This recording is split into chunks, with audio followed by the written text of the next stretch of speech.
Hi guys and welcome back to the Mighty Blues. My name is of course Cameron and welcome back today to another live stream. You may be wondering, why is there a light shining down on me? Is that just poorly shaded room in the house, or is that a light from above shining down on Everton Football Club after what yesterday was, for me, another really disappointing result? And whilst it wasn't necessarily a disappointing performance, it was certainly a result that I felt could have been better had Everton had gone for the game a little bit more. We are going to do the game review to that draw against Leicester City a little bit later on, but we have just had some, I want to say, breaking news. It's not actually confirmed news, so I think it's important to state that at this stage. But it is an article from a fairly reliable source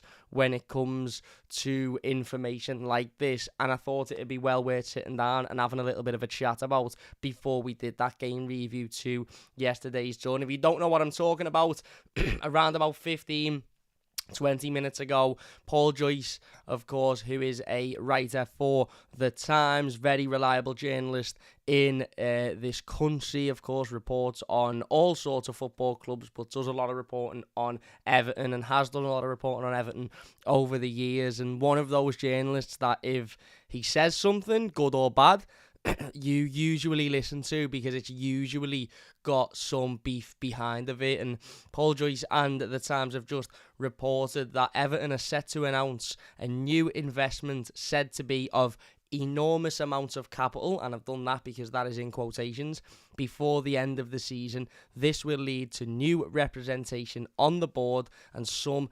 Everton board members will leave on their own accord. So quite significant bit of news there, off the back, as I said, of what was quite a important game of football for the club yesterday.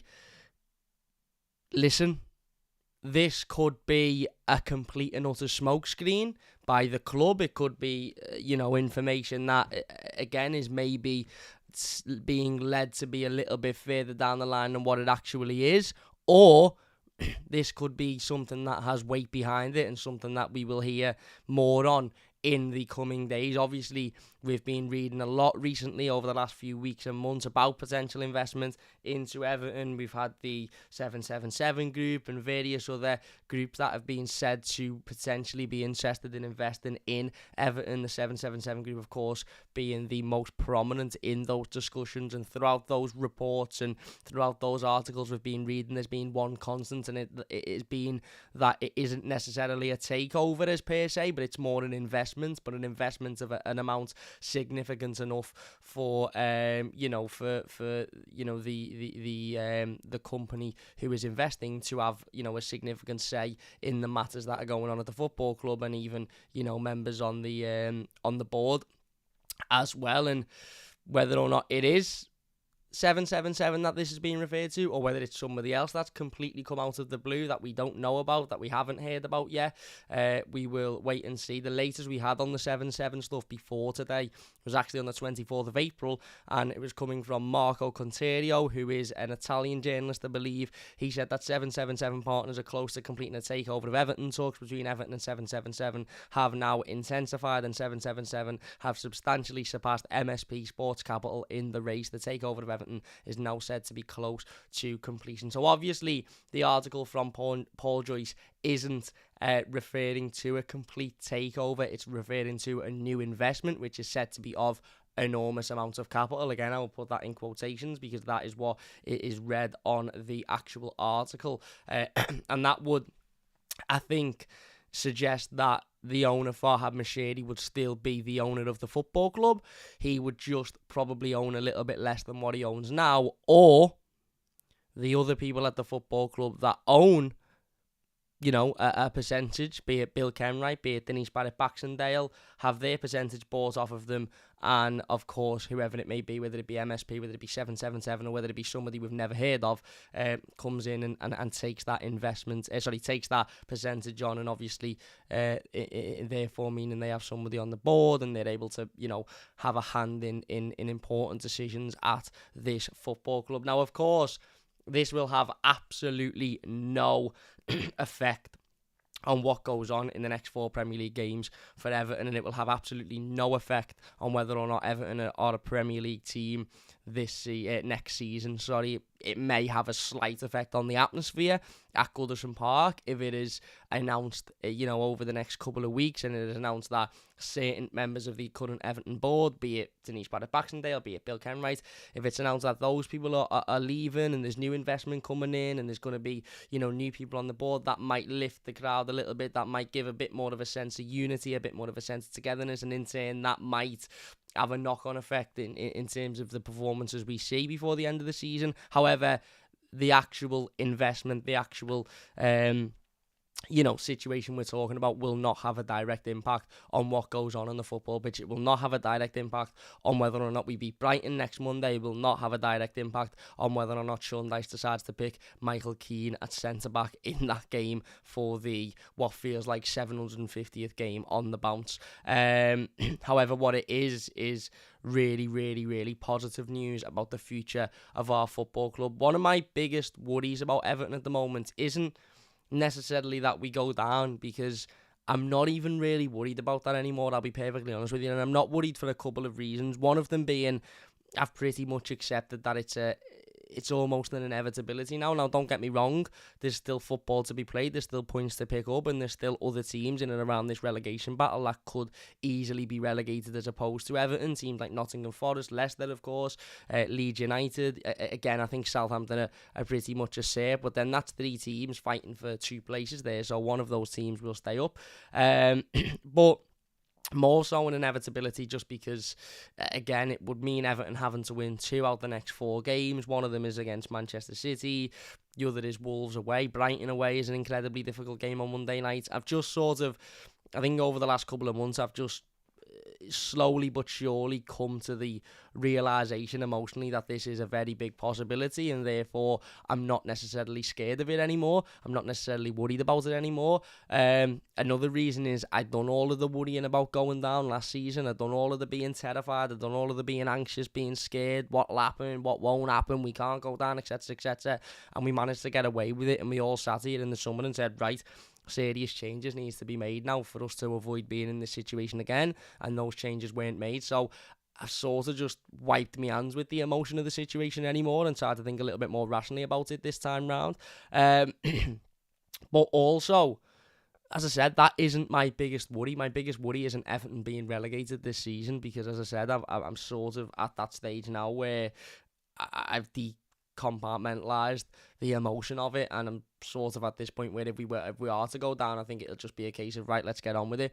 My biggest worry is that Everton go down and nothing changes. My biggest worry is that Everton are relegated and Bill Kenwright still stays in his position, and Denise Barrett-Baxendale still stays in her position, and Farhad Moshiri persists on making woeful, decisions at the top of the football club, and Sean Dyche persists on making woeful decisions in the dugout, and this set of players persists on letting us down week in, week out. That is my biggest worry, not necessarily the going down. It's the going down, not changing anything, and then falling into the abyss of what is Championship football, which is, the Championship, an incredibly difficult league to get out of, and you have to be absolutely perfect to get out of the Championship in terms of the running of your football club. Hence why teams like Brentford, who have got out of there, have come up to the Premier League and have done brilliantly because of how they are ran.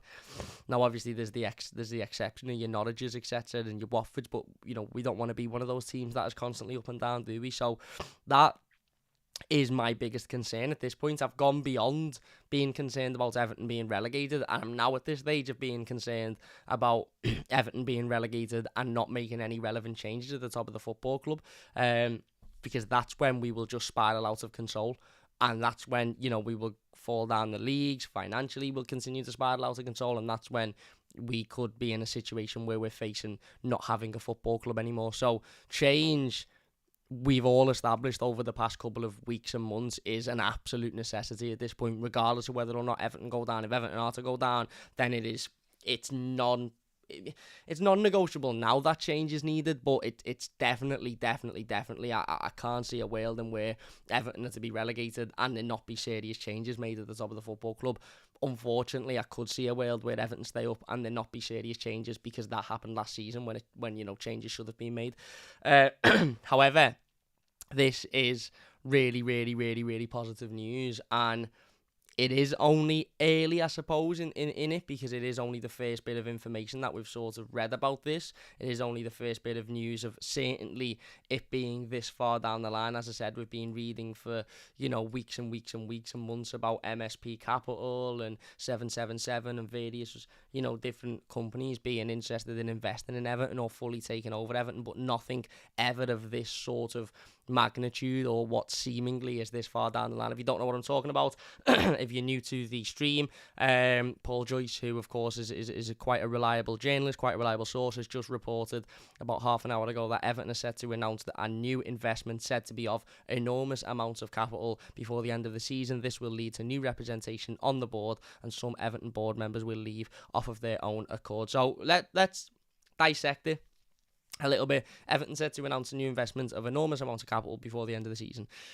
Again, how I read that is effectively Everton are set to bring in an investment partner that will significantly help us in terms of the current situation we're in with financial fair play, meaning that we'll have a lot more investments, a lot more money there, that not that we can't spend because of the position that we're in anyway, but certainly that we can have available to be better with in the future. And I'm sure that will help the stadium project as well. The part of that tweet that says before the end of the season is quite important as well, because that means that it is going to be within the next 3 weeks. And as I've said, if this deal is done, and don't get me wrong, it may not be done at this point, but the moment this deal is done, and if it is done within the next couple of weeks, for me it needs to be announced ASAP, because whilst, as I've just mentioned, this does not have a direct impact on the pitch, it can have an impact on the pitch if Everton announce before the game against, I don't know, Manchester City, that Bill Kenwright and Denise Barrett-Baxendale have left the football club. The atmosphere all of a sudden in the ground on that day will be absolutely magnified tenfold, and that could help us get something out of what is a really, really difficult game. Now, don't get me wrong, that isn't guaranteed to happen, but we all know what a bit of good news can do for the feeling around the football club and the feeling with our fans. Look at what it did to Newcastle, and I know obviously Newcastle's owners have come in and spent really well, but when Newcastle's owners first come in, they rode that wave of the feel-good factor and the togetherness and everybody behind it for a while before they started to make some real important changes at the football club. The next bit of it, there will be this will lead to new representation on the board. Quite obvious, if a company's willing to come in and pile millions and millions into the football club, it is normal for them to want to have somebody, from their company there to make some decisions on the board, because ultimately it's their money. And the last bit of the statement just makes me absolutely howl. I read it before and I just burst out laughing to myself. Some Everton board members will leave off of their own accord. Again, this is why I believe this to be true. And a lot of people will say, I've seen a couple of people on social media say, it's a smokescreen, don't believe it till it's happened, this, that and the other. That one sentence there is why I believe this to be true and why I'm getting slightly excited about this, because that sounds like it's come directly from a certain somebody within the football club, almost as if to say, well, when this is announced and it is announced that I'm leaving the football club, you best had all believe that I'm leaving off of my own choice. I have not been asked to leave. I have not been sacked. I have not been told I have to leave. I'm leaving for the better of this football club because I'm an amazing, great person and I'm the biggest Evertonian in the world, and I know that this is what I need to do for Everton, so all thank me and bow down to me at how great I am for understanding this. That is exactly how I read that, and you might think, you're being a little bit dramatic there, don't be silly, but it just screams the type of thing that we would read from somebody like Bill Kenwright. It's the type of sentence that you expect to see in a Bill Kenwright statement. That type of, some Everton board members will leave off their own accord. Well, why did that need to be said? Why did it need to be said that it will be off of their own accord? Why can it not just be said some Everton board members will leave? It's not like the statements are saying the board members will be sacked. It's not like the statements are saying the board members will be moved on. It just says the board members will leave. The fact that it says board members will leave off their own accord, it just screams to me that that has come directly from one of those board members that is going to leave the football club, or certainly reportedly is going to leave the football club. And listen, I don't care whether Ken Wright leaves off his own accord, whether he leaves because he's been sacked, whether he leaves with a massive handshake and a big massive presentation. I don't give a shit how he leaves, as long as he leaves this football club, because his time at Everton is done. Similarly with Denise Barrett-Baxendale for me. But just that sentence there made me look at it and think, maybe this is true. Maybe this is happening. Maybe this is got a little bit more weight in it than what we originally thought, firstly. But, yeah, as I said, as of now, it's merely, you know, a bit of an article that Paul Joyce has written this afternoon regarding the current situation at Everton and the situation Everton find themselves in. But it's a really, really important part of the article, and one that I think will catch a lot of attention over the coming days, and one that I think a lot of Evertonians will have been happy to read. And one thing I would say is this doesn't by any sense of the imagination mean that the investment is done, or it's guaranteed, or it's all done and dusted and we're getting taken over and this, that and the other. It's just quite an interesting, you know, piece written by who is a really reliable source and a really reliable journalist, and a journalist quite close to members of the football club, members of the board, members higher up, members of the board, and, you know, has been known before to get exclusives on the football club from said higher up members. So, as I said, if Paul Joyce writes something about Everton, then, you know, whether you like Paul Joyce or not because of some of his opinions in the past, if he writes something about Everton, you can usually take it as pretty solid. And this is definitely a really, really interesting bit of information. So we'll wait and see.